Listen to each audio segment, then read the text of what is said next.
Our story today takes place in Massachusetts on February 9th, 2004. A University of Amherst nursing student, Maura Murray, sent an email at 1 o'clock p.m. to her boyfriend, Bill Rausch. I got your messages, but honestly I didn't feel like talking to much of anyone.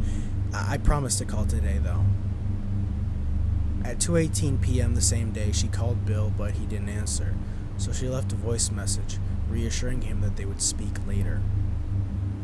Maura then emailed her university faculty stating that she would be taking a leave of absence for a week due to a death in her family. At 3:40 p.m., Maura went to an ATM and took out $280 from her account and bought $40 worth of liquor. After that, she got in her car and drove away and out of Amherst entirely. The last thing anyone was sure she did was check her voicemail at 4:37 p.m. Around or after 7 o'clock p.m., Maura crashed her vehicle after attempting a turn near Snowbank on Route 112 in New Hampshire. Nearby, a man heard said crash and phoned the police to report the accident. Meanwhile, a school bus driver who was around the scene at the time offered Murray to call for help, but she seemingly begged him otherwise. She stated he didn't have to since she had already called AAA. That was a lie. The death in the family was also a lie. So the man obliged and he left, but he still called the police later on and tipped them about Murray. At 7:46 p.m., authorities arrived at the location of the crashed vehicle. Inside the car, they found the drinks, music CDs, makeup supplies, and printed MapQuest directions. The only things missing were her credit cards, her cell phone, and Maura herself. To this day, none of the missing items have been found, and especially Maura has never been found either. It's unclear exactly what happened that day, or where Maura was running off to, or why she was running in the first place. Authorities got a hold of her laptop and investigated it. They found that she had looked up several locations on MapQuest like Berkshire and Burlington. She also called to inquire about renting a condo in New Hampshire, Bartlett, and booking hotels in Vermont. She ended up going to none of these places.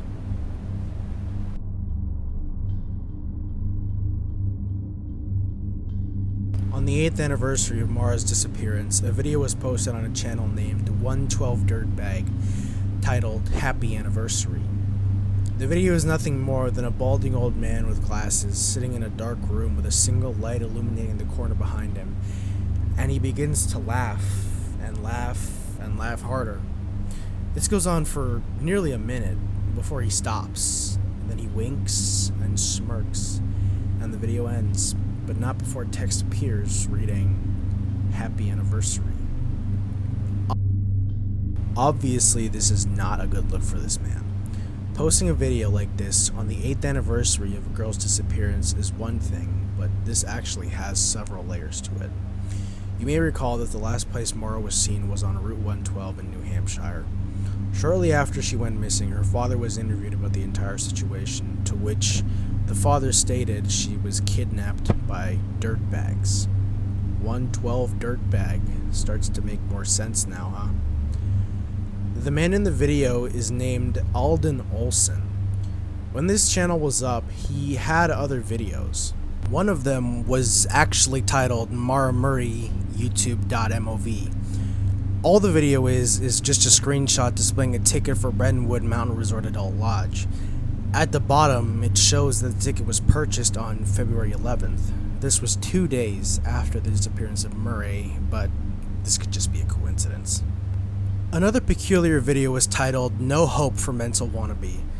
The video is just of Alden playing music on a keyboard, nothing to see here, except at the end of the video, it shows this. A sleuthy internet user who ran a blog/investigation page on Murray's disappearance realized that the image actually seemed to show clues relating to this map of the Bretton Woods Resort.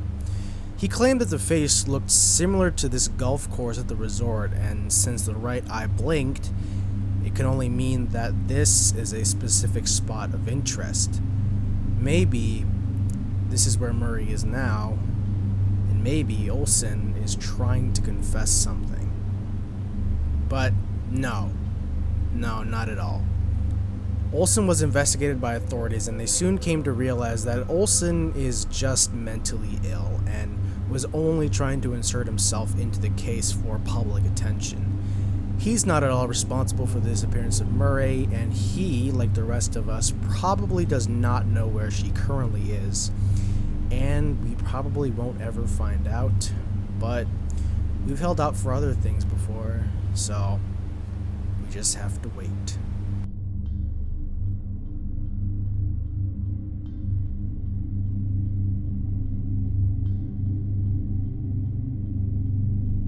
And yeah, that's pretty much it. Thank you guys so much for watching this video. If you guys like my content and want to support me, please consider checking my Ko-fi page in the description down below. As you know, it is very difficult to get my content monetized due to the stuff that I talk about in my videos, so, you know, even a small donation would be absolutely tremendous to me because it shows how much you guys actually care about my content. And yeah, that's it for today, folks. Thank you so much for watching, and I'll see you guys in my next video. Bye-bye.